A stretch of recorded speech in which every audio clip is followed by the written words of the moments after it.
Hello friends. तो class 10th Bihar board के लिए जैसा कि आप सभी देख रहे थे कि हम मॉडल सेट शुरू किए थे। आज आपके सामने लेकर के आए हैं हिंदी का मॉडल सेट। बहुत ही बेहतर मॉडल सेट है हिंदी का। और हमको लगता है कि अगर ये आप 60 क्वेश्चन आज कर लेते हैं तो इसके बाद से हिंदी की झमेल जो है वो ख़त्म हो जाएगी। झमेल कहने का मतलब ये है कि आज से के बाद से हिंदी की टेंशन ख़त्म। अब आपके एग्ज़ाम में जो 50 क्वेश्चन आएंगे एग्ज़ाम के, वो इसी में से आने की ज़्यादा से ज़्यादा संभावनाएं रहेंगी और बिल्कुल आएगा भी। तो इसलिए सारे क्वेश्चन को आप लोग एकदम अच्छे तरीके से करेंगे। आइए तो हम लोग 1 नंबर से शुरू करते हैं क्वेश्चन को।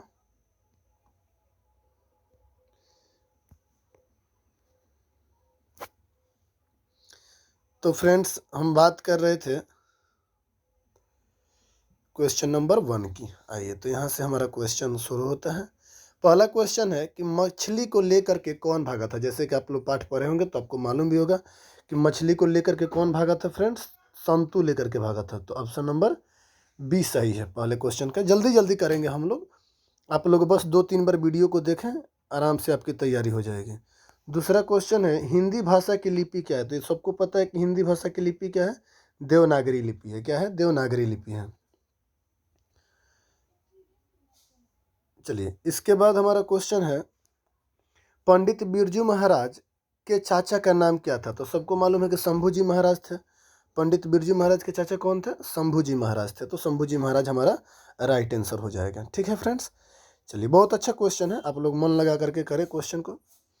जारशाही कहाँ थी? जारशाही। तो देखिए, जार यहाँ पर ये गलत टिक लगा दिया है। जो रूस में ना, रूस में सम्राट को जार कहते थे। तो जारशाही जो थी वो कहाँ पे थी फ्रेंड्स? वो रूस में थी। जारशाही रूस में थी। चलिए, अगला हम लोग देखेंगे 5 नंबर में। दोहा कोश किसकी रचना है फ्रेंड्स? ये आप लोग क्वेश्चन आपके घर के लिए होमवर्क में रहेगा। थोड़ा सा इस क्वेश्चन में हमको अभी तक डाउट है। तो दोहा कोश किसकी रचना है? आप लोग इसको देखेंगे, क्वेश्चन देखेंगे, आप गूगल से भी करके इसके आंसर देख सकते हैं। आइए, अबिनियो किस नदी के तट पर स्थित है? तो रोन नदी। ये सबको पता है अबिनियो किस नदी के तट पर स्थित है? रोन नदी के तट पर स्थित है। आइए, मछली कहानी में किस वर्ग का जीवन वर्णित है? तो निम्न वर्ग का। मछली कहानी में किस वर्ग को रखा गया है? निम्न वर्ग के लिए ये कहानी है। तो मछली कहानी में किस वर्ग का जीवन वर्णित है फ्रेंड्स? तो निम्न वर्ग का जीवन वर्णित है। ऑप्शन नंबर हमारा ए हो जाएगा। बिरजू महाराज की ख्याति किस रूप में थी? अब पंडित बिरजू महाराज जिनका मृत्यु अभी हाल ही में हुआ है, आप लोग जानते भी हैं, पंडित बिरजू महाराज हाल ही में मर गए हैं। तो पंडित बिरजू महाराज फेमस थे नर्तक के रूप में। नाचने के लिए पंडित बिरजू महाराज फेमस थे, ये सबको मालूम है। आइए, अगला क्या है क्वेश्चन? भाववाचक संज्ञा क्या है? अब भाव, जो भाव बताता है। तो देखिए, अगर लड़की को देखेंगे तो जातिवाचक है, घड़ी भी हमारी जातिवाचक है, बहन जातिवाचक है। लेकिन सर्दी हम देखेंगे तो सर्दी क्या है? सर्दी तो कोई देखता है नहीं। तो सर्दी में हम केवल भाव बताते हैं। सो सर्दी जो होगा हमारा, ये एक भाववाचक संज्ञा है। सर्दी कौन सी संज्ञा है? भाववाचक है। चलिए, इसके बाद हम क्वेश्चन नंबर 10 पे चलते हैं। आध्यात्मिक शिक्षा से गांधी जी का क्या तात्पर्य है? आध्यात्मिक शिक्षा से गांधी जी कैसी शिक्षा लाना चाहते थे? तो गांधी जी का तात्पर्य था व्यवहारिक शिक्षा से। किस प्रकार के शिक्षा से तात्पर्य था गांधी जी का? व्यवहारिक शिक्षा से। ऑप्शन नंबर बी हमारा राइट जवाब होगा। सही जवाब होगा हमारा option number B. Gandhi ji कैसी शिक्षा को चाहते थे? व्यवहारिक शिक्षा को। आइए, शिक्षा और संस्कृति। तो सबको मालूम है कि शिक्षा और संस्कृति इसी पाठ की है। गांधी जी ने इसकी रचना की थी, महात्मा गांधी ने। शिक्षा और संस्कृति की रचना किसने की थी? महात्मा गांधी ने की थी। भारत से हम क्या सीखे? भारत से हम क्या सीखे क्या है? निबंध है कि कहानी है कि भाषण है कि व्यक्ति चित्र है? तो आप देखेंगे कि भारत से हम क्या सीखे, मैक्स मुलर के द्वारा लिखा हुआ एक भाषण है। ठीक है। इसके बाद हमारा है अगला कि मैक्स मुलर को वेदांतियों का भी वेदांती किसने कहा? तो स्वामी विवेकानंद ने कहा था। मैक्स मुलर को वेदांतियों का भी वेदांती किसने कहा था फ्रेंड्स? मैक्स मुलर को वेदांतियों का भी वेदांती कहा था स्वामी विवेकानंद ने। तो ऑप्शन नंबर हमारा बी राइट हो जाएगा। आइए, अगला प्रश्न है दधीची की हड्डी से क्या बना था? तो सब लोग जानते हैं, आप लोग सुने भी है रामायण वगैरह में कि दधीची की हड्डी से क्या बना था? इंद्र का ब्रज। दधीची की हड्डियों से बना था इंद्र का ब्रज। ठीक है। श्रम विभाजन और जाति प्रथा कौन लिखे थे? भीमराव अंबेडकर। सबको मालूम होगा कि श्रम विभाजन और जाति प्रथा कौन लिखे थे फ्रेंड्स? भीमराव अंबेडकर लिखे थे। बहादुर अपने घर से क्यों भागा था? ये तो आपको मालूम है कि उसकी माँ ने उसको मार दी और माँ की मार के डर से बहादुर अपने घर से भाग गया था।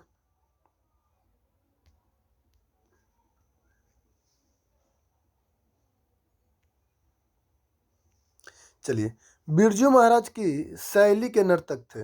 तो अभी आपको मालूम है कि पंडित बिरजू महाराज कथक शैली के नर्तक थे। तो ऑप्शन नंबर ये डी में दिया हुआ है कि पंडित बिरजू महाराज कथक शैली के नर्तक थे।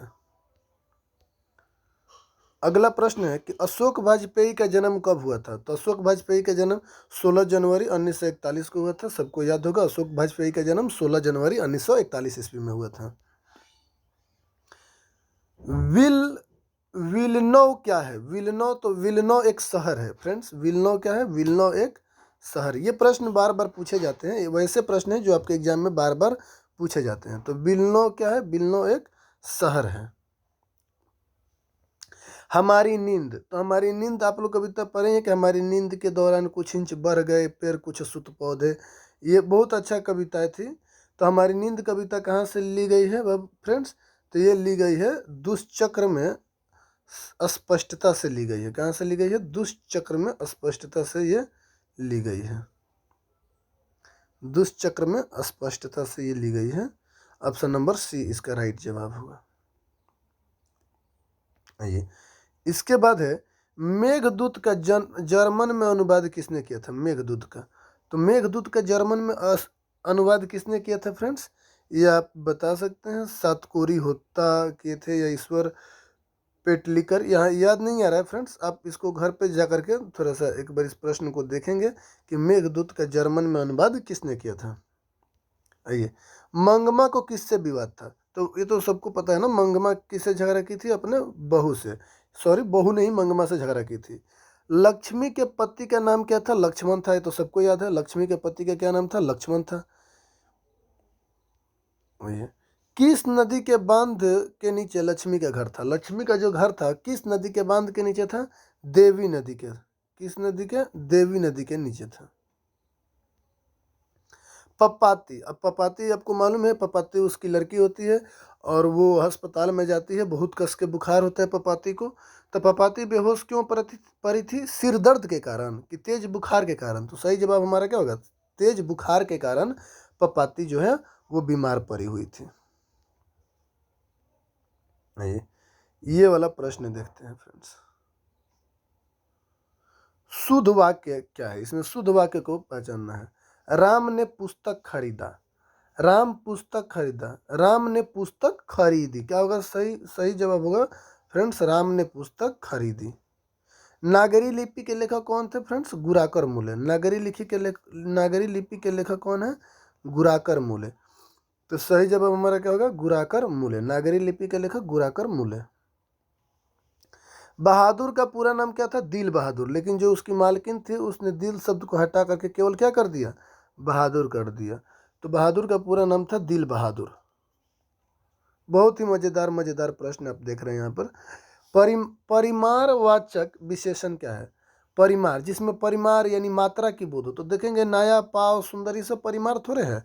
परिमार में हम बात करेंगे तो क्या है? परिमारवाचक विशेषण है हमारा थोड़ा सा। जैसे थोड़ा सा जो शब्द है ये परिमारवाचक विशेषण है। परंपरा का ज्ञान किन के लिए आवश्यक है? जो लकीर के फकीर हैं उनके लिए, जो उपयोगी साहित्य की रचना न करे उनके लिए, जो लकीर के फकीर न होकर क्रांतिकारी साहित्य की रचना करे उसके लिए, जो उपयोगी साहित्य की रचना न करे उनके लिए। देखिए, परंपरा का ज्ञान उनके लिए आवश्यक है जो लकीर के फकीर हैं। जो लकीर के फकीर हैं उन्हें परंपरा का ज्ञान होना आवश्यक है। 30 का ए नंबर सही जवाब होगा। आइए, अगला है 31 नंबर प्रश्न। मेरे बिना तुम प्रभु। अब ये तो सब लोग को मालूम है, मेरे बिना तुम प्रभु कौन लिखा था जी? ये देखिए गलत टिक हो गया, कुंवर नारायण लिखे थे। कुंवर नारायण। मेरे बिना तुम प्रभु कुंवर नारायण लिखे थे। कुंवर नारायण कवि हैं। कैसे कवि थे बाबू? ग्राम वेदना के, ममत्व वेदना के, नगर संवेदना के, पितृत्व संवेदना के। तो वो नगर संवेदना के कवि थे। सेनापति में कौन सा समास है? सेनापति, तो ये तत्पुरुष समास है। सेनापति कौन सा समास है? तत्पुरुष समास है। मित्र शब्द का भाववाचक संज्ञा रूप क्या होगा? मित्रता हो जाएगा। मित्र का मित्रता होगा, सबको मालूम है। जनतंत्र का जन्म कौन लिखा था फ्रेंड्स? जनतंत्र का जन्म रामधारी सिंह दिनकर का लिखा हुआ था। चलिए आगे हम देखते हैं अमृत। अमृत का पर्यायवाची शब्द, तो देखिए अमृत का अगर हम बात करते हैं विलोम क्या होगा? विपरीतार्थक होगा 20, लेकिन पर्यायवाची शब्द हो जाएगा सुधा। अमृत का पर्यायवाची शब्द क्या हो जाएगा फ्रेंड्स? सुधा हो जाएगा। आइए मंगू की बात करते हैं। मंगू की बड़ी बहन कौन थी? कमु थी। मंगू की बड़ी बहन का क्या नाम था? कमु नाम था। सातकोरी होता क्या थे? उड़िया कथाकार थे। उड़िया, सातकोरी होता जो थे उड़िया भाषा के कथाकार थे। कमर कसना मुहावरे का क्या अर्थ है? तो कमर कस लेके हम लोग बोलते हैं ना कि पूरा कमर कस के तैयार हैं, यानी कमर कस लेने का मतलब हो गया कि हम क्या हैं? तैयार हैं। कमर कसना यानी तैयार होना। दक्षिण अफ्रीका से गांधी जी कब लौटे थे? 1915 ईस्वी में। सबको मालूम है दक्षिण अफ्रीका से गांधी जी कब लौटे थे? 1915 ईस्वी में। इसके बाद प्रश्न है बाबा साहब भीमराव अंबेडकर का जन्म कब हुआ? तो सीधे से बात है, इसमें आप ऑप्शन को देखेंगे तो 14 अप्रैल कहाँ है? ए नंबर में है। तो 14 अप्रैल को जन्म हुआ था। हम लोग को याद ही है कि 14 अप्रैल 1891 ईस्वी को जन्म हुआ था। 20 के दांत कहानी का लेखक कौन है? नलिन बिलोचन शर्मा है। मैक्स मूलर के अनुसार सच्चे भारत के दर्शन कहाँ हो सकते हैं? भारत के ग्राम में, यानी गांव में। मैक्स मूलर बोला था कि सच्चे भारत के दर्शन कहाँ होंगे? गांव में होंगे। पराजय में कौन सा समास है? परा, परा समास, परा उपसर्ग है, सॉरी।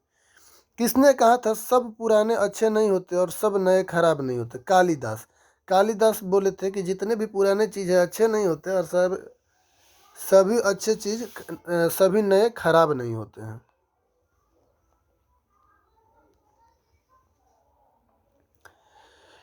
आइए महात्मा गांधी के पिता का नाम क्या था? तो ये सबको पता ही है कि मोहनदास जो थे अपने पिताजी का नाम लगा करके लिखते थे मोहनदास करमचंद गांधी। उनके पिताजी का नाम था करमचंद गांधी। राजगृह तत्पुरुष समास है। राजगृह कौन सा समास है? तत्पुरुष समास है। निम्नलिखित में से सर्वनाम कौन है? तो देखिए जितना देख रहे हैं सब संज्ञा है, लेकिन मैं क्या है? सर्वनाम है। गुरु नानक किस भक्ति धारा के कवि थे? तो गुरु नानक जो लिखते थे ना, राम नाम बिनु बीर थे जगी जनमा भिक्खु खावे भिक्खु बोले, तो वो उनकी जो विचार थे वो निर्गुण भक्ति धारा में ज़्यादा विश्वास करते थे। रसखान दिल्ली से कहाँ चले गए थे? रसखान दिल्ली से चले गए थे ब्रजभूमि चले गए थे। आपको मालूम है ना रसखान वाली कहानी। रसखान लिखे थे उनके बारे में, कृष्ण के बारे में लिखे थे, प्रेम आयनी श्री राधिका प्रेम बरन नंदन प्रेम बाटिका के दो माली मालिन द्वंद्व। आइए अगला प्रश्न है हिंदुस्तानी नाम सुनी अब ये सकुची लजात। तब ये तो आप लोग स्वदेशी कविता में घनानंद का पढ़े ही हैं। घनानंद ने लिखा था हिंदुस्तानी नाम सुनी अब ये सकुची लजात। ऐसे बहुत अच्छा कविता लिखे थे स्वदेशी। तो ऑप्शन नंबर डी सही होगा। रसखान किस विषय में सिद्ध थे? तो रसखान तो सवैया छंद लिखने में ही तो सबको मालूम है। रसखान की सवैया विद्या है कि याला कुट्टी अरु कामरिया पर राज तिहु पुर की तजी डारो आठों सीधी नवनिधि के सुख नंद की गाय चराए बिसारो। अमराई का कुआं कहाँ है जी? रास्ते में न मिला था अमराई का कुआं, रंगरपुआ वनिये मिला था। अब पपाती का उम्र कितना था? 12 वर्ष का था। पपाती कितने साल की थी? 12 वर्ष की थी। सीता रुआसी क्यों हो गई? देखिए सीता रुआसी क्यों हो गई? तो यहाँ पर दे रहा है कि बेटों के दुत्कार से बहुओं की कला से अपना काला ओढ़ना देखकर अपनी गरीबी पर, सीता जो थी बड़ी गरीबी थी और अपनी गरीबी पर ही वो रुआसी हो गई थी। चलिए शुद्ध शब्द बताइए। देखिए इसमें शब्द प्रकृति लिखा है तो सीधे से बात है कि यही प्रकृति तो आपको सबको लिखने आता ही है।